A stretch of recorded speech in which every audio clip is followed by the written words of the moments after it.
Qui est notre invité ce matin. Tout d'abord, quelle est votre profession? Oh, c'est compliqué ça. J'ai d'abord été médecin et maintenant j'écris des livres. Votre situation familiale? Je suis marié. Votre obsession dans la vie? Euh, je ne sais pas, la montagne peut-être. Et votre devise? Comme je suis né à Bourges, c'est à cœur vaillant, rien d'impossible, comme Jacques Coeur. Et votre prénom et votre nom? Alors, Ruffin, Jean-Christophe. Bonjour Jean-Christophe Ruffin. Bonjour. Vous êtes médecin, vous êtes pionnier de l'humanitaire, vous avez été ambassadeur au Sénégal, vous êtes écrivain, comme vous nous le rappeliez il y a un instant, et vous êtes un académicien. Et vous menez d'ailleurs un débat aussi chaque vendredi sur France Culture. Mais vous nous faites de la concurrence maintenant. Ah, c'est pas un débat, c'est une conversation. Oui, c'est ça, c'est une conversation. Comme la conversation que nous allons avoir, vous êtes d'accord? On va évoquer aussi votre nouvel ouvrage, Le Tour du monde du roi Zibeline. Alors c'est un livre historique, c'est un livre d'aventure, de voyage, de découverte, plus que ça, et d'amour aussi. Très important, c'est l'histoire aussi d'un couple. Nous aurons le plaisir de rencontrer Marielle Gallet. Marielle Gallet a écrit ce livre sur son mari, Max Gallo, qui a été souvent notre invité, qui est aussi un illustre académicien, un très bel écrivain. Elle viendra nous raconter comment elle vit aujourd'hui, au jour le jour, avec lui, sa maladie de Parkinson. Elle sera notre invitée tout à l'heure. Est-ce que vous diriez que vous avez eu, vous, Jean-Christophe, une enfance heureuse? Non, je pense que j'ai eu une enfance solitaire, mais pas heureuse. J'ai eu une enfance extrêmement fruste après la guerre, avec peu de gens autour de moi.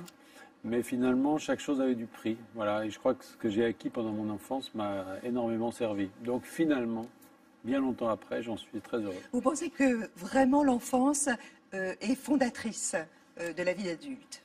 Oui, oui, oui, bien sûr. Et pour moi, particulièrement parce que je dois dire que jusqu'à l'âge de 10 ans, c'est une enfance recluse, immobile, dans une ville qui est Bourges, une ville du centre de la France, après la guerre, élevée par des grands-parents, donc avec une grande immobilité, une proximité de l'histoire, du temps.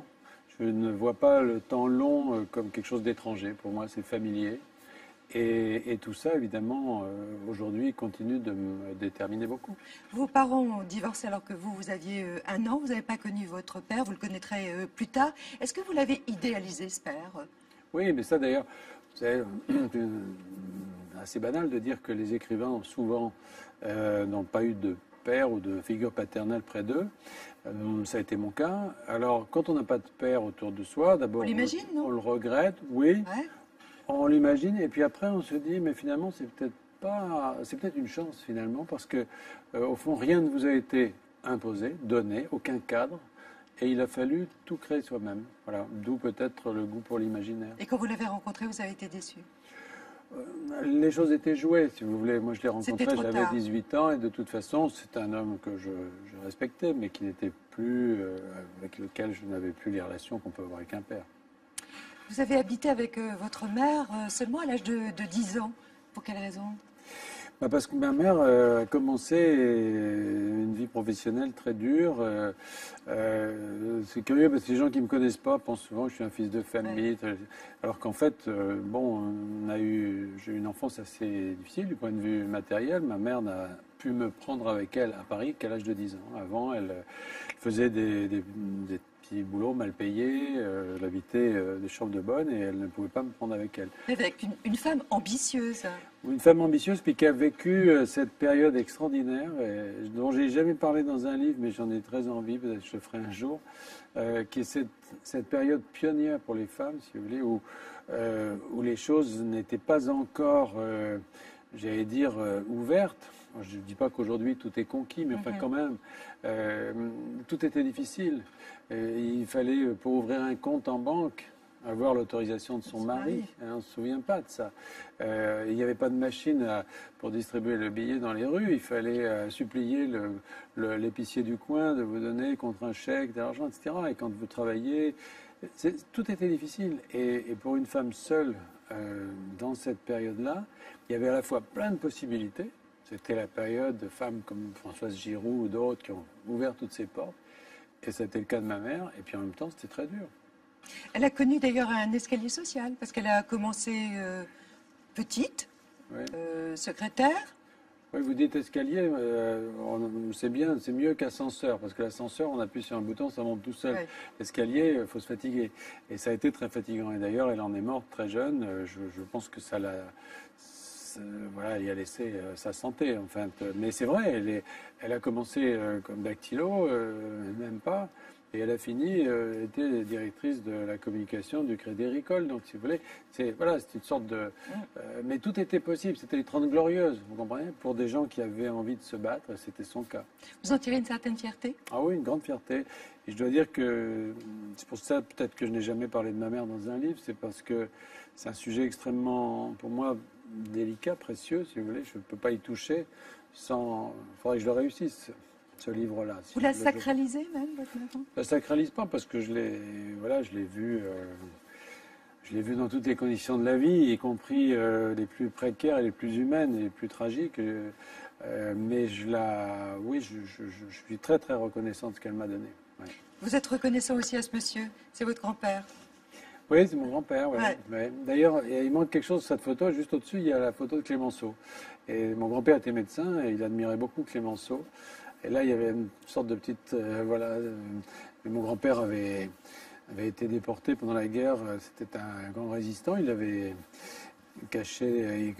Dans la maison, on cachait des aviateurs. Enfin, Vous en étiez conscient? Oui, oui. Vous savez, quand j'étais enfant, c'était très, très présent, ces commémorations où les anciens déportés en costume rayé allaient crier « plus jamais ça », etc. C'était très, très fort. Hein. Mon enfance a été... accompagné par ça, hein, les camps, enfin c'était très présent. C'est lui qui vous a donné l'envie, la vocation de devenir médecin aussi? Oui, mais il faut dire que j'avais personne d'autre sous les yeux, donc si vous voulez, pour moi, la seule fonction sociale, ce que je voyais, puisque j'habitais dans cette maison avec ces deux personnes âgées, si vous voulez, ma grand-mère qui ne travaillait pas et mon grand-père. Voilà, il y avait que la médecine. Pour moi, c'était une évidence. Enfin, il n'y avait rien d'autre. Enfin, alors après, quand j'ai commencé mes études secondaires, j'avais d'autres idées, mais disons que celle-là, c'était l'idée naturelle. Quoi. Voilà, c'était normal. Pour moi, c'était la voie toute tracée. Bien joué, puisque la suite le prouve. Votre histoire nous est racontée ce matin par Magali Defer. Pour vous, Jean-Christophe Ruffin, l'écrivain qui aimait tant raconter les histoires, la vôtre pourrait s'écrire en 6 chapitres. À l'origine, il y a la médecine, plus qu'une passion, une vocation héritée de votre grand-père. Médecin, je suis, médecin, je reste, même si je fais autre chose. Jeune interne en neurologie, vous tournez vite en rond dans les couloirs des hôpitaux. Vous êtes un peu comme le soigneur qui est sur la touche, mais moi j'avais envie d'être sur le terrain. Alors, à 24 ans, vous vous engagez dans l'humanitaire et partez en Érythrée. Au début, on nous a pris surtout pour des rigolos. Il en faut bien plus pour vous décourager. Vous, le French Doctor, parcourez la Terre avec Médecins sans frontières. Et dans les années 2000, vous devenez même président de l'ONG Action contre la faim. Mais vous délaissez un temps le terrain pour les cabinets parisiens. En 86, vous voilà conseiller auprès de Claude Maluret, secrétaire d'État aux droits de l'homme, puis de François Léotard, ministre de la Défense. Et à force d'observer les hommes, vous vous mettez à les raconter. Écrivain, c'est un métier qui vous réussit plutôt bien. Goncourt du premier roman, prix interallié avec le second et en 2001. Le prix Goncourt à Jean-Christophe Ruffin pour son roman Rouge Brésil. Des romans nourris par votre vie nomade qui nous mène au Brésil, en Éthiopie, en Bosnie ou sur les chemins de Compostelle, tous des succès de librairie. En 2007, l'auteur devient ambassadeur. Nommé par Nicolas Sarkozy à Dakar, vous êtes confronté à un nouveau défi, la diplomatie. Monsieur le... Non. Pas évident de se faire entendre, votre franc-parler est mis à l'épreuve. Un des grands problèmes de ce métier, c'est que il faut tourner 3 fois, 7 fois sa langue dans sa bouche et qu'on finit par ne plus rien dire. 2010, fin de l'expérience pour son excellence. Enfin, vous êtes académicien. À 56 ans, vous entrez sous la coupole comme le plus jeune des immortels. Vous êtes encombré cette fois-ci d'un maniaque de la montagne. C'est vrai que vous êtes aussi devenu montagnard, mais ça, c'est encore une autre histoire. Est-ce qu'il y a certains choix que vous regrettez aujourd'hui? Ouais, il paraît que quand on pose cette question aux gens, ils veulent toujours recommencer leur vie. Moi, je pense que je ferai comme les autres. C'est-à-dire qu'il y a peut-être des choix que je regrette, mais au fond, je ferai toujours la même chose. Il y a quelque chose que vous n'avez pas fait quand même? Non, mais j'ai longtemps regretté, par exemple, si vous voulez, d'avoir autant erré. Je me suis dit, par exemple, puisque j'aime écrire des livres, j'aurais pu commencer comme ça. Et puis finalement, aujourd'hui, je me dis... Mais ça n'aurait pas été les mêmes. Voilà, jamais je n'aurais écrit ce que j'ai écrit si je n'avais pas eu d'abord une sorte de détour par la vie, quoi, tout simplement. Donc non, voilà. Vous avez été tenté par un mandat politique à un moment donné, c'était très court, hein, à Bourges. Non, on m'a proposé des choses. Vous y avez réfléchi un peu, Et pas longtemps. Hein. j'y réfléchis un peu. J'aime beaucoup ma ville et j'aimerais la servir. Mais si vous voulez, la liberté de l'écrivain est peu compatible avec les contraintes de l'homme politique, quoi. Et vous n'aimez pas les contraintes, hein. Mais c'est-à-dire que je peux les supporter. La preuve, c'est que j'ai été ambassadeur pendant 3 ans et que j'ai fait très attention à ce que je disais, quoi qu'on pense. Mais pour s'exprimer, il faut une liberté. Et tous ceux, vous savez, dans les années 80, François-Régis Bastide, d'autres écrivains ont été nommés ambassadeurs, par exemple. Eh bien, à chaque fois, on constate que ça a été pour eux une longue éclipse de création. Et je crois qu'on ne peut pas faire les deux. Quand vous dites j'ai été un peu la reine d'Angleterre à Dakar en tant qu'ambassadeur, ça se traduit comment? Parce qu'à Dakar, l'ambassadeur de France, si vous voulez, est une personnalité qui compte beaucoup, puisque notre pays conserve évidemment en Afrique et en particulier au Sénégal un poids énorme. Donc, si vous voulez, ça se traduit par une difficulté à faire ce que vous voulez. Moi, j'allais courir, par exemple, le matin, etc. Bon, mais il y a toujours des gardes, il y a toujours des gens qui vous observent. Voilà, on ne représente pas que soi-même, on représente un État et pas n'importe lequel. Donc, voilà, ce sont des contraintes considérables. Vous avez apprécié, en fait, le monde politique? Alors, quand je n'apprécie pas, quand je me dis toujours, je suis romancier. C'est-à-dire que même les choses qui me déplaisent, je les prends et je m'en nourris. Alors, je ne sais pas si j'ai apprécié le monde politique en tant que tel.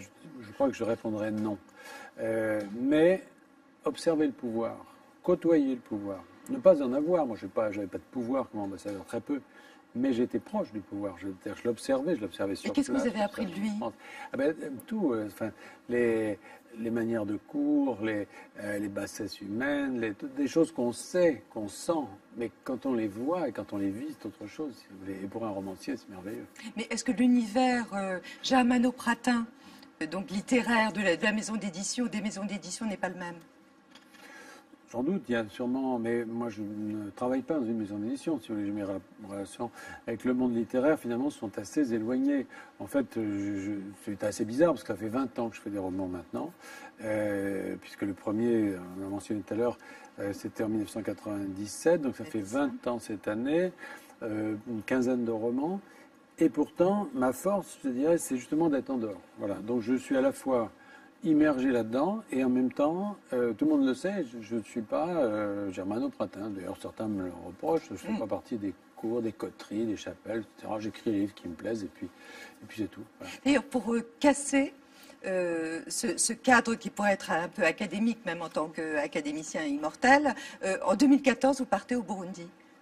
Oui, ouais. C'est-à-dire que... Vous partez 3 mois, de nouveau pour renouer en fait avec votre véritable mission d'humanitaire. Oui, c'est-à-dire que je voulais revoir, enfin, la clinique médicale me manquait, donc j'ai fait plusieurs semaines de retour ici dans les hôpitaux, etc. Et je voulais une expérience, je voulais me réimmerger, si vous voulez, non pas dans des choses administratives, diriger des missions, etc. Ça ne m'intéressait pas. Je voulais retourner un peu à la base, voir si j'y avais toujours ma place. Est-ce qu'on retrouve les mêmes gestes? Alors, totalement. Du point de vue technique, il n'y a aucun problème. Ce qui a disparu aujourd'hui, malheureusement, c'est l'anonymat. C'est-à-dire que vous arrivez, vous dites bonjour, je m'appelle Jean-Christophe, voilà, et puis vous ne dites rien d'autre. Les gens, où que vous soyez dans le monde, tapent sur Internet et voilà, et 3 minutes après, c'est fini. Donc ils vous regardent différemment. Et 3 minutes après, vous n'avez plus aucun anonymat. Et ça, c'est la nouveauté. C'est-à-dire que, et c'est la nouveauté par rapport au monde que j'ai connu quand j'ai commencé à voyager, où on pouvait être très loin. Aujourd'hui, on n'est plus jamais très loin parce qu'il y a ça, parce qu'il y a cette toile dans laquelle on a une place et on ne peut pas la changer. En quoi l'engagement humanitaire a beaucoup changé? Aujourd'hui, vous voulez dire en général, je crois d'abord que le monde est beaucoup plus dangereux, beaucoup plus éclaté.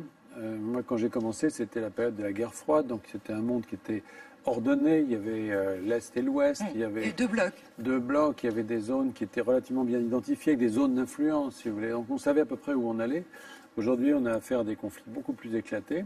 Et puis surtout, les humanitaires sont devenus des acteurs et donc des cibles, c'est-à-dire donc des victimes. Et donc on les prend en otage, on leur tire dessus, etc.